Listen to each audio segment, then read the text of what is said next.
I mean, the Spanish league table at the moment is fascinating, actually. We're talking about Real Madrid. Yeah. Good morning. You're now off mute. Morning. I mean, Good morning, everyone. Okay, if Bex can just start recording, if we're all in place.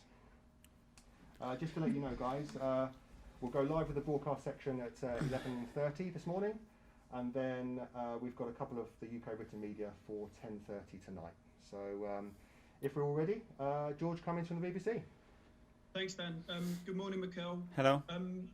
Could I just start with, I know the club put out a statement regarding David Luiz, but how is he? Have you spoken to him in the past few days? And just what's his general condition, really?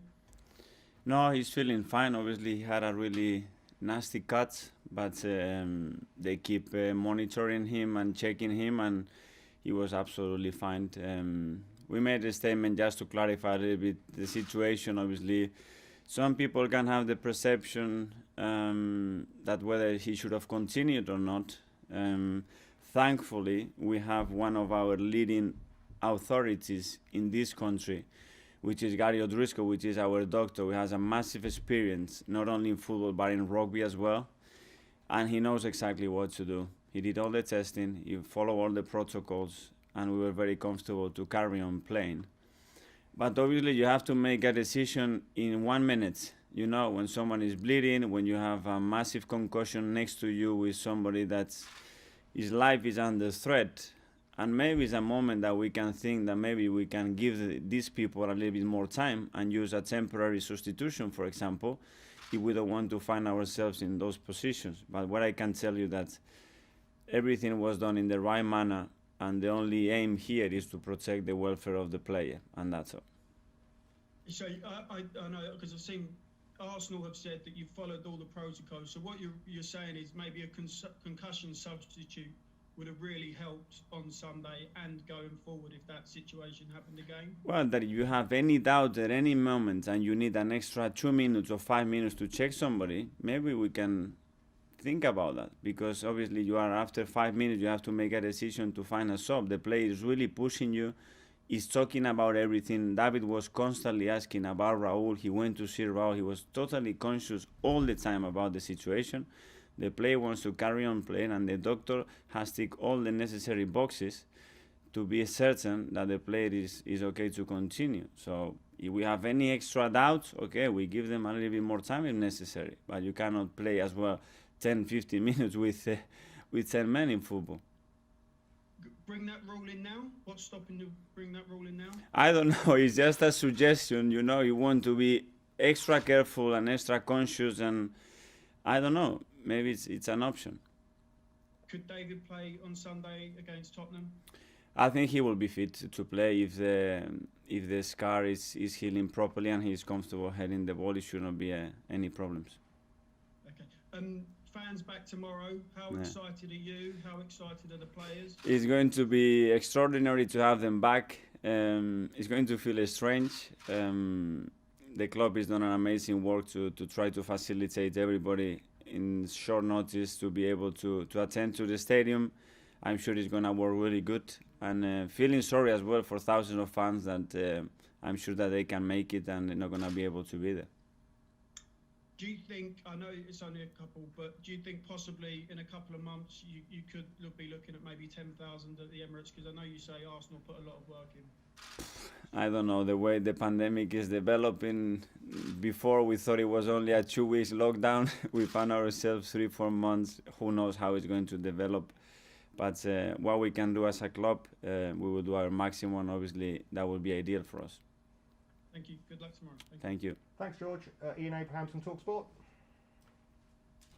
Hi, Mikel. How are you? Hi, Ian. Perhaps even better news regarding fans coming back on a bigger scale is we now have a vaccine which will be rolled out from next week in this country. So maybe we can have fans back in sometime in the new year, maybe getting towards the spring of next year. Yes, that would be great. As I said, we are ready to host as many as we possibly can. It's going to depend how the pandemic develops, the new measurements when we start to open things up a little bit, see how people reacts to that, but hopefully we can do that. Sunday was a difficult day, obviously, regarding Raul Jimenez and David Luiz, but also it was another defeat. How worried are you about the team's lack of form right now? Well, I'm really worried with the results and the margins with that we are losing games, because when we analyze the games afterwards, why we are losing these football games when they are so tight. There is a reason that sometimes you win it and sometimes you lose it, but we need to recover that. Sometimes it's a lack of confidence in certain moments. The goals we conceded as well probably is not our standards, and then obviously the goals that we need to score to win football matches more consistently. And when you compare what Wolves did and what we did in a normal scenario, we should not lose that game. When you look on paper, the forward players, the attacking players you have, lack of goals should never be a problem. Yet it is this season. I mean, I think you're averaging a goal a game almost in the Premier League, but everybody else seems to be scoring so many more. Can you understand why that's happening, or is it even a bit perplexing for you? Well, there are many factors. You compare the Premier League with Europa, it's been different. But as well, if you look in the last few years, how the team has shared the goals in the Premier League, it's been quite limited. And that's not an issue that is happening now, it's an issue that is happening for years. And that has to be resolved. So to put almost 80% of that responsibility to one man is not fair. And as a team, we have to resolve that. We're getting into a lot of situations. Sometimes the service is not right, sometimes the timing is not right, sometimes the lax execution is not right. But as a team as well, there are certain things that we have to do better. But again, it's coming from a long way. We've been winning matches, producing similar numbers, but very efficient. And that sometimes is a state of energy, a state of mind, a state of confidence that you are doing everything right. When it gets the moment, boom, you hit it, and that ball doesn't go in the post, or if it goes in the post, it goes in. And that's the difference. And that's football at the end, is about the cohesion and the energy and belief of a team. And when you lose games, that gets touched, and that's as well one of the beauties of this sport and how you react against that adversity. Finally, from me, how you used to play, and you'd probably played in teams whereby the striker was dominant. I mean, Thierry Henry was dominant at Arsenal, he scored the goals. How can you spread these goals around? Because if it doesn't start happening soon, you're going to lose touch with the top six in the Premier League, and then when the fans do come back, the season will be not effectively over, but it'll be difficult for you to recover. I never think about the future in a negative way, Ian. I try to work as hard as possibly can to believe that it's going to get changed tomorrow. I think it's the first time in the Premier League that we put 33 crosses. I'm telling you, if we do that more consistently, we're going to score more goals. If we put the bodies that we had in certain moments in the game in that box, it's maths, pure maths, and it will happen. It's how consistently we can do that with what level of quality. So there we are. We'll keep trying, don't worry. Cheers, Mikel. Good luck tomorrow. Thank you. Thanks, Ian. A few questions from Austrian media now. Do we have Alexander Huber on, please? Alexander Huber, do you have a question? Hello. One question to Mr. Arteta. What do you expect from Rapid different to the first game in Vienna? I think nothing different. I think we know each other much better now after the first game, where we had periods where we have difficulties to attack them the way they set up. I saw a really committed team, really going into every challenge, really focused. They were hard to beat. They went ahead as well after we conceded a goal, and the team had a really good reaction after that. So they need to win, and I'm expecting that they come here with the aim to make it difficult and come here trying to win the game again. Thank you. Okay, Thank we'll you. now move to Rainer Bortenschlager. Hi, hello. Of course, everyone is talking about the Tottenham game more because the Tottenham game is more important. How serious do you take the game tomorrow? And which, of course, you won't say the starting 11, but is it a chance to gain self-confidence tomorrow? What's the goal from Arsenal for tomorrow? We Because face it's every not very game important. with the respect and the necessity as well that we have at the moment. We've been really consistent in other competitions apart from the Premier League. I think we played 16 competitive games this season. We've won 10, lose 5 and draw 1, all of them in the Premier League, and we cannot treat any game differently. Our aim is to go there tomorrow. We have a really bad taste for losing the game against Wolves. We have to put it right, and the best way to do it is playing you at your best level and winning football matches. Thank you. Thanks, Rainer. Is Aloy Chida there, please, from Austria? Alois Chida, do you have a question? If you don't, that's not a problem.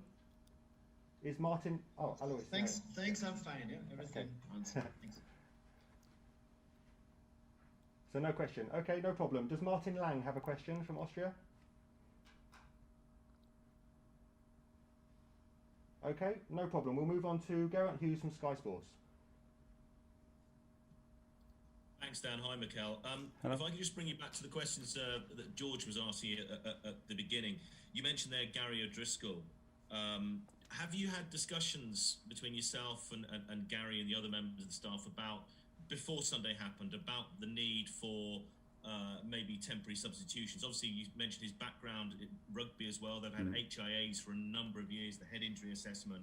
Have you discussed this in the past and maybe had any joy in trying to speak to the authorities about getting a temporary substitution implemented? Yes, we have had conversation regarding that issue, and there have been conversations going on. Obviously, it's never happened in football. It happened, and it's very common in other sports.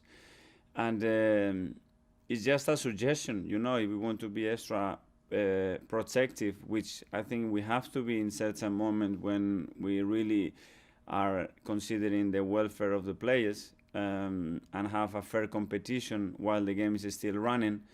It's an option, and Gary has a huge amount of respect around the world, and a huge amount as well of experience in all these kind of things. And Mikel, what do you think that yourself and everyone, the backroom staff of Arsenal, has learned from Sunday? Because yeah, this has happened before, but it was so sort of stark what happened on Sunday. What lessons have you learned in the last day, 2, 3, that maybe Arsenal may use going forward? Should hopefully never happen again, but should it happen again?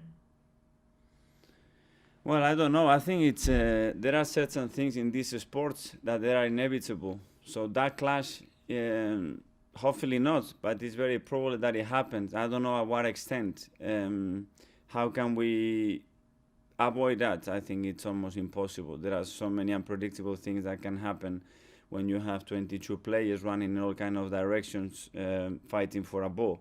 Again, I insist with the protocols, with everything that we did in terms of the testing and trying to protect the players straight away. You see the assistants in the stadium, how quickly they went to look after Raúl, which from here we want to wish him obviously the best recovery and love to his family as well, and to Wolves, because it was a really difficult time, and let's see what happens in the future.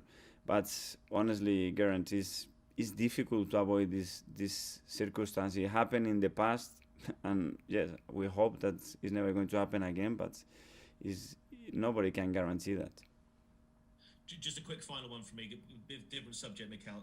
Just an update on Thomas Partey. Are we looking maybe longer term?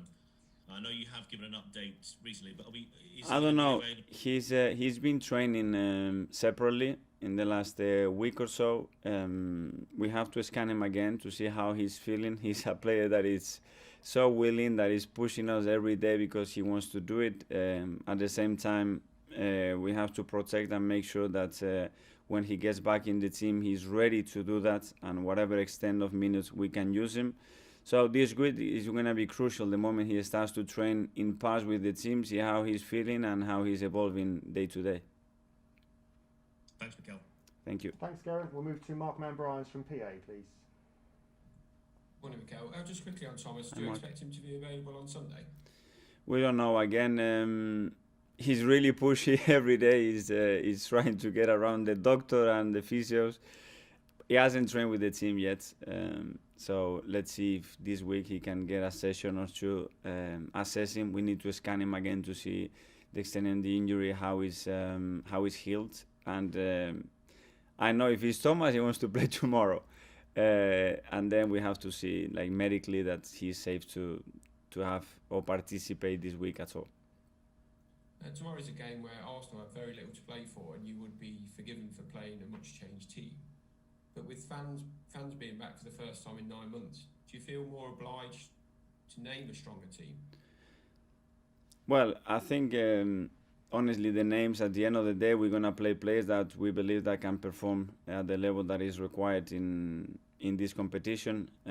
Obviously, we have a massive game on Sunday, but we need to get back from the defeat as well, and it's important, and not just for respect of the fans that they're gonna be here, but for the club that we represent, that we put a really good performance, and we have to win the game. Callum Chambers is now fit, having played just once, I think, since you took over last year. Is he in contention to play tomorrow at all? Well, he's evolving really good. He's played some minutes with the under-23s in recent weeks. It's been a long injury. You know that injury takes a long time to get your body, your biomechanics completely natural to compete. But I would say that now he's very close to returning to play. How impressed have you been with his recovery? And obviously you actually played alongside him at one point. So would you say he's had a few bad injuries over the years? Have they stopped him from developing into what could have been a first choice defender for club and for country maybe? Well, he got injured against Chelsea, if I remember correctly, and he was starting the game. He was having a really good time. I think his performances were much more stable. He was growing in confidence. He matured a lot from his spells on loan at different clubs as well. And then he's a fantastic character. He went through the injury in an incredible way. Everything that is involved with him, and doing the rehab, doing training, talks so incredible things about him. He's such a nice guy, character to have around. And then he's a player that we can utilize in different positions, which is really helpful as well for any squad. So we wanted to have him back, and as I said, I think he's very close. Thanks, Mark. We'll go to Art DeRoche from The Athletic. Hey, Mikel. Hi. So obviously, since we've come back to football after the most recent international break, Arsenal have been playing mostly with a back four, and it's not the first time you've done that. We've seen that in June when you played against Brighton and Man City, but you changed to the back three. Is there a case of being more comfortable in that system now, or are you still looking for the right pieces to fit that puzzle? No, but that discussion between the back four and three is depending on the phase of the play. That we are in one formation and another, and with the same players we can do it in one way or the other. I understand your question. I think depends a little bit as well about the opponent, how they set up, what they do, what their strengths are, where we can get caught and where we can hurt them. But it doesn't really change much from 5 to 4. There is only in one phase that we change something. The rest, it's always the same. So with players like Callum Chambers that you just mentioned that are able to play in those different positions, so maybe Bukayo Saka coming inside from those left areas, does that help even more with your plans for maybe switching between a 4 and a 5 at different phases in the game? Yeah, it gives you some adaptability, because even Callum playing in a back four as a right back, if you want to use him after in a back three to do certain things, he's very comfortable in that area. You win some heights, you win other characteristics that are different to, for example, Hector or Cedric in that position. At the end, depend on the players. The players have to be in position and they are comfortable, they can fill in, and they can give you the maximum performance. And the final one from me, last week, Alexandre Lacazette played a little bit deeper where he was linking play with Reece Nelson and Nketiah. Is that something we can expect to see a little bit more, or was that just a little bit of an experiment from you? No, obviously we wanted to play a a team where we had two strikers, and a way to do it with the qualities of Eddie and Laka was to drop Laka a little bit in situations and zones that he's very comfortable doing, while Eddie is more as a pure nine, and it's something that we can use as well in the present and the future. Cheers. Thanks, Thank you. Art. We'll go to Charles Watts from goal, please. Hi, Mikel. Hello. Trust the process is a phrase we've sort of come to know with you and go hand in hand with you. Obviously, now it's been a struggle, recent results in the Premier League. Has there been any sort of change from this process? Have you, I don't know, sort of team meetings, post-mortems, that sort of thing, just to get everyone's opinion on why they think things are going wrong in the league, or is it you still stick into that process and confident it'll come good?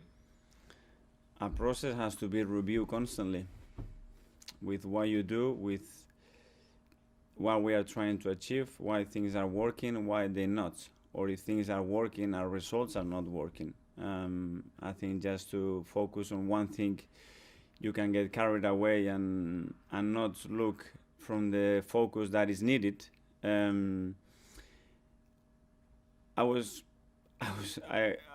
certain that we're gonna have moments of adversity, and they are necessary, and you learn a lot from moments of adversity. The challenge on moment of adversity and in this industry is how you react to them. If you become impatient, if you get frustrated and you share that frustration, and that obviously brings a big lack of confidence, or if you maintain the purpose and the aim. For me, the dream that I have, with the love I have for this football club, to achieve the level that this club deserves and build the project that it takes, believe me, it takes time. And this is not a month or 3 months. This is time and time and time, and a lot of good decisions and a lot of support. And this is where we are, and I'm ready to fight. I'm ready to fight all the way through, because I believe that we can do it, going through difficult periods, seeing who responds and who doesn't, and how we react as well as a club through different periods, and how we stick together when the things are not going well. Because when the things are going well, it's easy. It's easy. Everybody wants to be there in the front page, in the front of the TV, celebrating and being part of something. But unfortunately, at the moment, we are not that good. And the lines are really thin.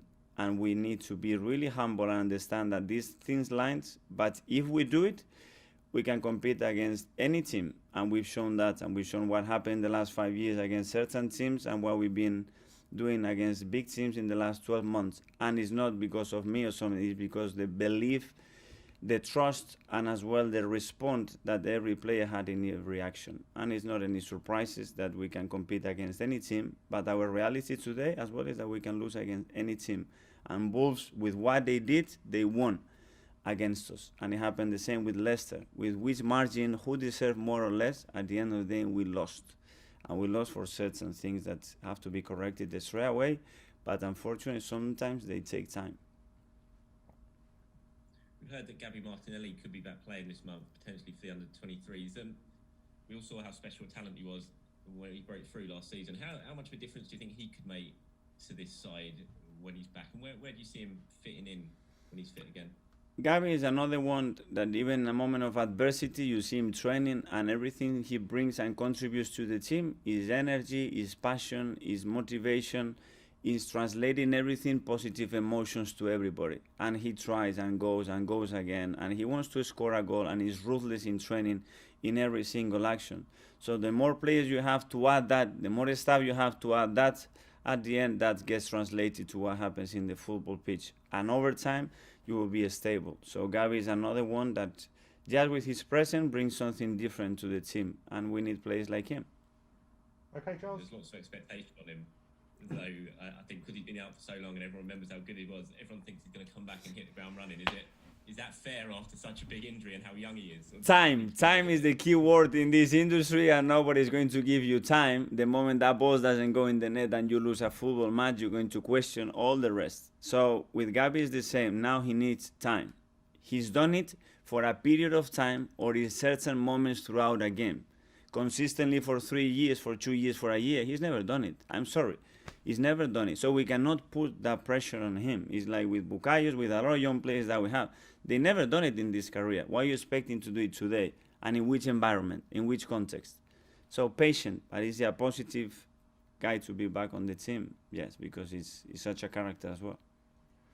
Thanks, Charles. Want to go to the last couple on the embargo of 10.